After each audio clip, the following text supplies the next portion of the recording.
Eu sou o professor Ataíde e este é o canal do Prof. Taíde.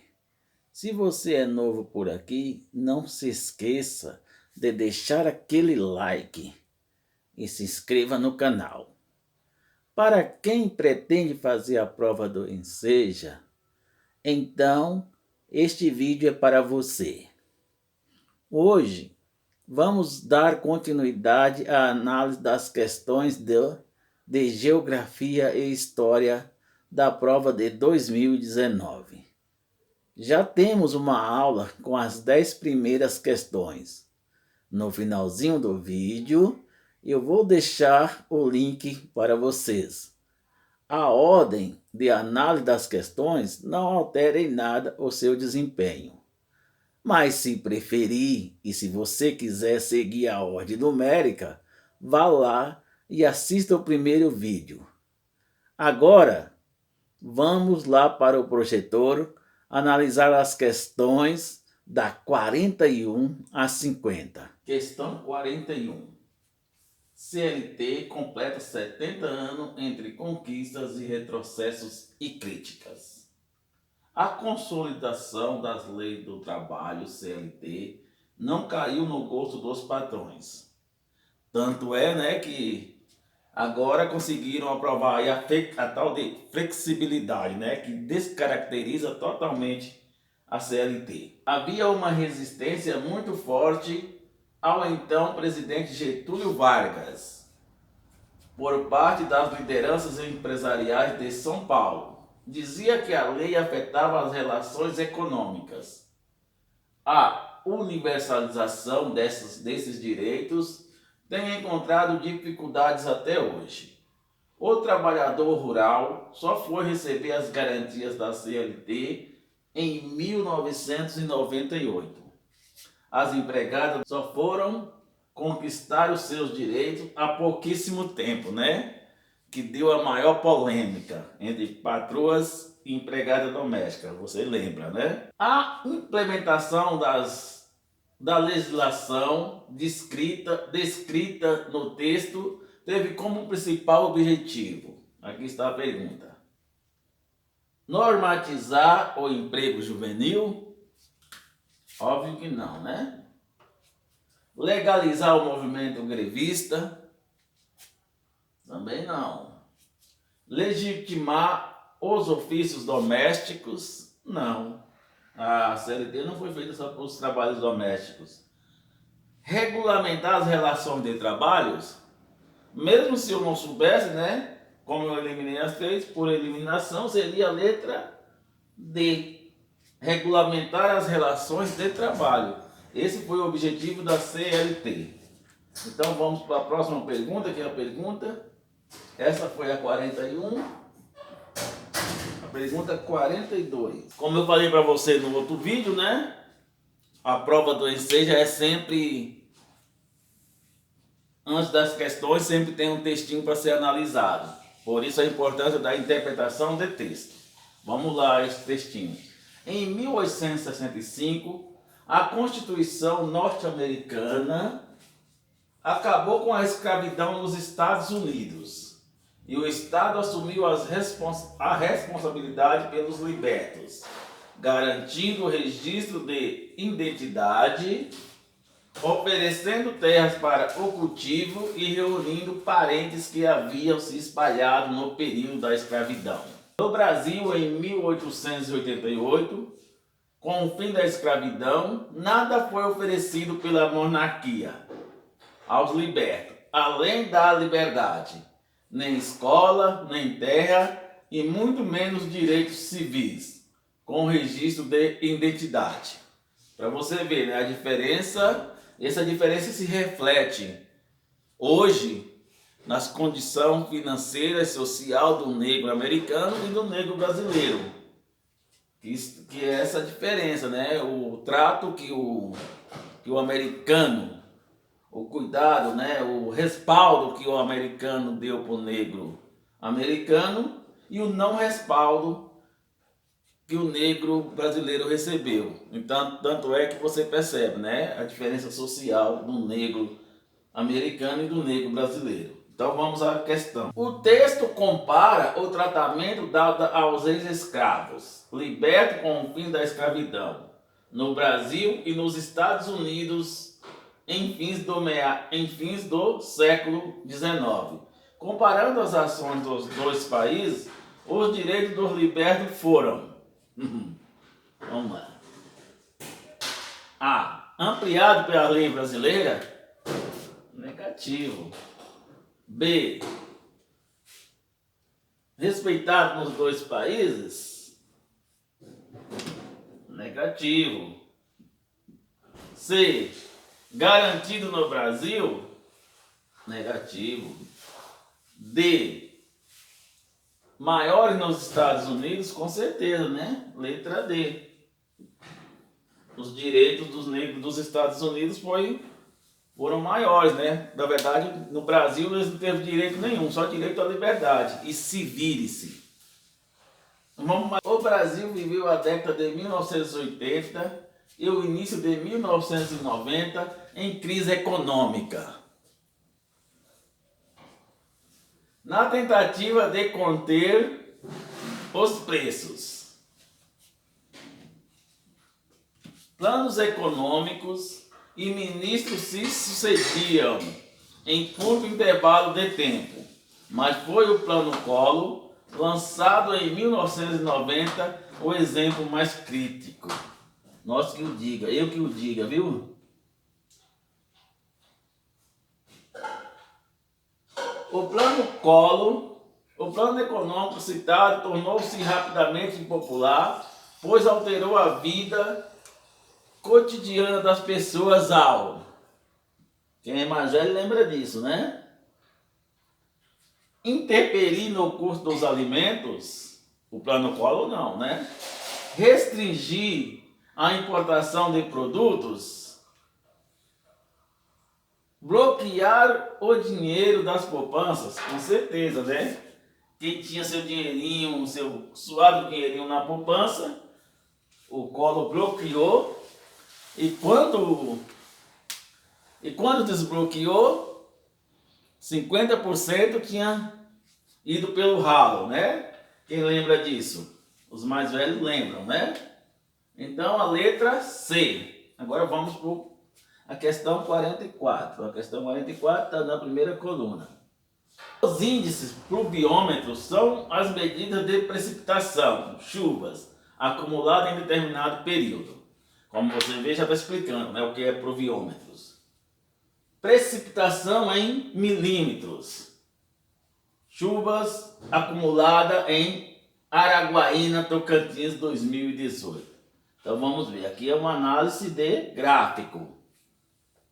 Aqui nós temos a barra de janeiro, que chegou a um pouco acima de 300 mililitros. Fevereiro, março, abril, maio, junho, julho, agosto, setembro, outubro, novembro e dezembro. 12 meses do ano. Então vamos ver o que a questão quer. O gráfico informa que houve um maior volume de chuva nos meses de julho e agosto. Então é isso mesmo? Mês de julho e agosto, maior número de chuva. Julho, agosto. Negativo, né? Então essa questão não confere. A falta de chuvas no período de setembro a dezembro. Setembro a dezembro. Houve falta de chuvas? Não. Então também não confere. Distribuição regular do volume de chuva durante o ano de 2008. Houve uma distribuição regular? Não. Nós podemos perceber aqui que janeiro, abril até maio choveu bastante, mas junho, julho, agosto não choveu praticamente nada. E de setembro em diante começou novamente as chuvas. Então não há uma distribuição regular. Então só sobrou a letra D, tem que ser a letra D, né? Mas vamos analisar. Concentração maior do volume de chuva no período de janeiro a maio de 2008. Sim, maior concentração. Janeiro atingiu mais de 300 mililitros. fevereiro, março. Então a questão D, né? Question D. Question D.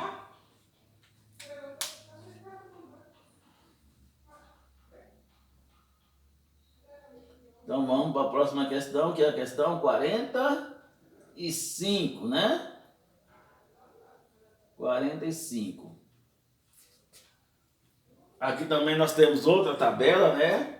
Através das outras tabelas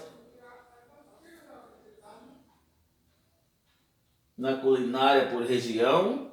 Comidas do norte, pato no tucupi, tacacá, maniçoba. Comidas do nordeste, caruru, gosto muito, hein? Das comidas do nordeste. Sarapatel, moqueca de peixe, vatapá. Comida do sudeste, também gosto muito, principalmente das minhas Minas Gerais. Feijoada, paçoca de amendoim, feijão tropeiro, arroz carreteiro. Comidas do centro-oeste, arroz com piqui, também gosto muito. Canjiquinha com queijo, pintado na brasa, muito bom. E comidas do sul, costela de ripa, barreado, não conheço barreado, churrasco, marreco com laranja. A culinária brasileira é uma prova viva de riqueza de nosso patrimônio cultural. O quadro apresenta vários exemplos de pratos típicos das regiões do país. Essa variedade existe porque cada região. Por que existe essa variedade de região para região? Vamos ver. Está sob forte influência cultural de uma culinária nacional comum? Não, porque senão não era diferentes a culinária por região não seria diferente, né? Reinventa continuamente seus pratos típicos e permanece assim desconhecido das populações de outras regiões? Não, né? Sou da região sudeste, conheço o prato da região nordeste. Possui uma tradição culinária resultante de sua história, costumes e peculiaridades naturais. Eu acredito que seja essa. Utiliza os ingredientes e temperos criados por um dos segmentos da civilização brasileira, portugueses, índios ou negros? Não. Então é a letra C. Correto? Democracia vem das palavras gregas demos e cracia, cadria, que significa povo e poder. É o governo da maioria. A democracia é um sistema político baseado em dois grandes princípios: a soberania do povo, exercida por meio dos poderes executivo e legislativo, eleitos periodicamente por sufrágio universal e o debate político, garantido pela liberdade de expressão e organização da sociedade civil. Então vamos à questão.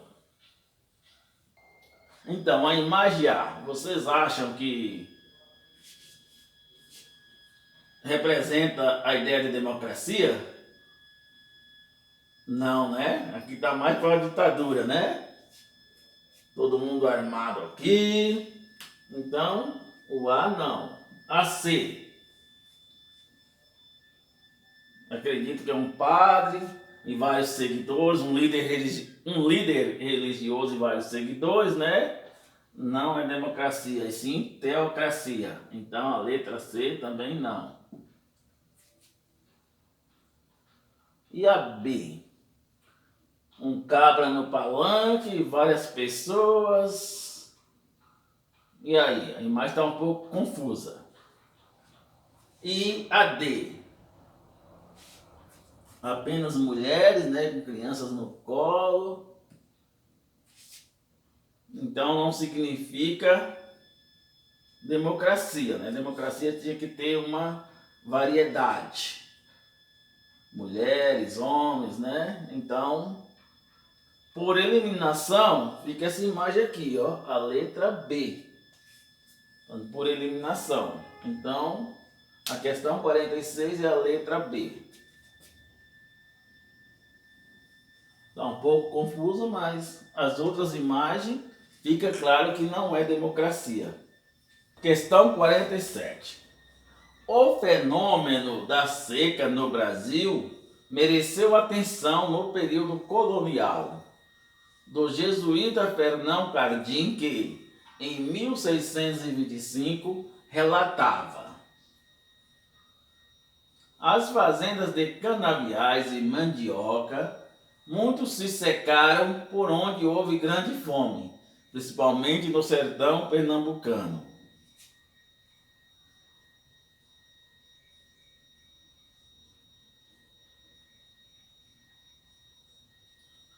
A comparação do relato no texto com o presente indica que o fenômeno citado consiste em um fato isolado naquele ano ocorrido? Não, né?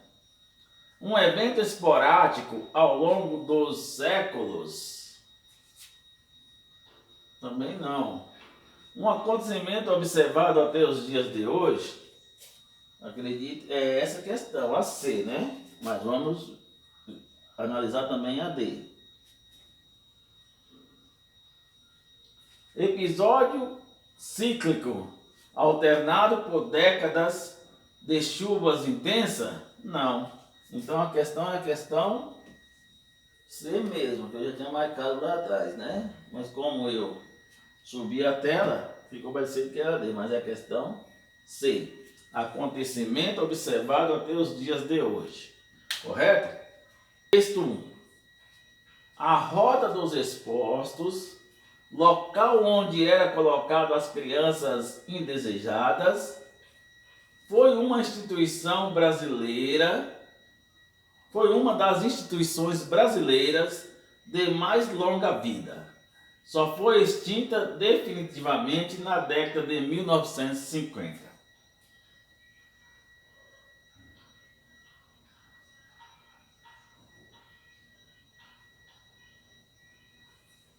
Texto 2. É dever da família e da sociedade em geral assegurar, com absoluta prioridade, a efetivação dos direitos referentes à vida, à saúde, à alimentação, à educação, ao esporte, ao lazer, à profissionalização, à cultura, à dignidade, ao respeito, à liberdade e à convivência familiar e comunitária às crianças e adolescentes. A LDB.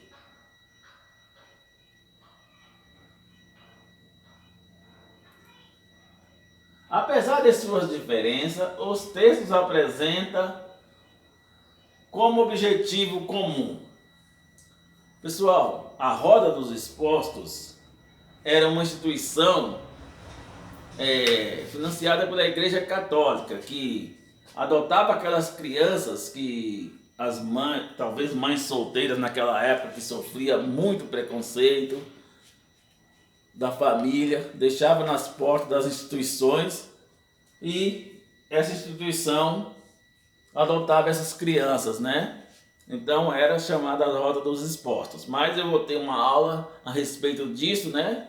Quando eu terminar a análise das questões, eu vou fazer aulas sobre todos os temas que nós estamos discutindo aqui. Inclusive, vocês vão prestando atenção nos temas que vão caindo nas questões, e é esses temas que vocês têm que estudar para a próxima prova de 2020, tá ok? Como já falei no outro vídeo lá. E não esqueça, volte lá no outro vídeo para quem não assistiu. Bom, então vamos à questão. Garantia de proteção social às crianças mais vulneráveis? Sim, poderia ser, né? Regulamentar o emprego juvenil de populações carentes? Não. Aplicar regras disciplinares a jovens privados de liberdade? Não. Assegurar inculpabilidade perante a lei de menores infratores? Não. Nem a LDB e nem a Roda dos Excluídos tinha essa função. A função das duas em comum era o quê? Garantir a proteção social às crianças mais vulneráveis. Letra A. Questão 49. A Organização das Nações Unidas para a Alimentação e Agricultura, FAO, estuda a criação de uma rede em torno da cadeia produtiva de alimentos no Brasil para conter o desperdício. Os países é considerado um dos 10 mais que desperdiçam comida em todo o mundo, com cerca de 30% da produção praticamente jogados fora na fase pós-colheita.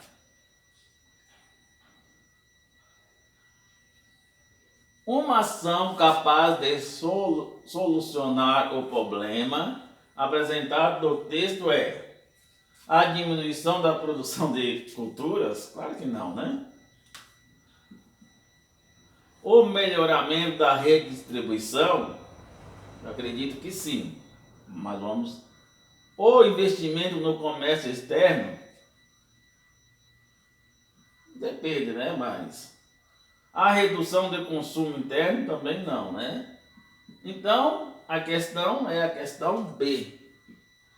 O melhoramento da rede de distribuição. Tanto é que houve uma reportagem um tempo atrás aí, mostrando o quanto os caminhões que carregam soja desperdiçavam soja pelo caminho até chegar ao porto de importação.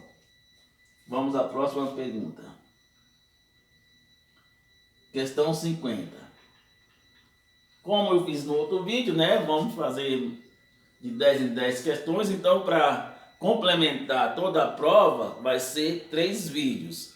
O vídeo número 1 já está gravado, esse é o vídeo número 2. Então, depois nós vamos fazer o vídeo número 3, o vídeo final, né? Então, vamos para a questão 50 e última questão. O eucalipto espalhou-se pelo país durante a década de 1970, numa faixa que vai do Rio Grande do Sul à Bahia.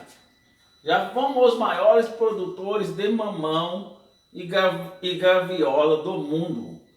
Hoje, Eunápolis tem apenas 18 hectares de feijão e outras cidades da região não tem nada. Afirma a coordenadora do Centro de Estudos e Pesquisa para o Desenvolvimento do Extremo Sul da Bahia.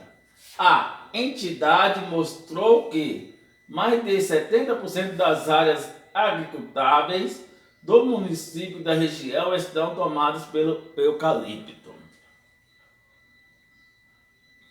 É a questão da monocultura, né? E quando se trata de eucalipto, ainda é mais prejudicial. Por quê? Essas grandes plantações de eucalipto têm sido chamadas de deserto verdes. Por quê? Por que chamado de deserto verde? O que é um deserto? Um local seco, né? Contém o êxodo rural? Não. Êxodo rural, se você não sabe, vê lá na minha playlist que eu tenho uma aula sobre êxodo rural. Inviabiliza a agricultura familiar? Podia até ser, né? Mas não é a resposta mais coerente. Esgota o solo e as fontes hídricas. Deserto verde. Por que é deserto verde? Porque esgota o solo e as fontes hídricas. Então é a letra C. Utiliza agrotóxicos e fertilizantes? Não, né? Então é isso aí, pessoal. E por aqui terminamos mais 10 questões. Agora aguarde o terceiro vídeo com as últimas questões. Não se esqueça de deixar aquele like e se inscreva no canal. Para quem não é inscrito, aproveite a quarentena e estude bastante. Fique com Deus, um beijo no coração de todos e até o próximo vídeo. Fui!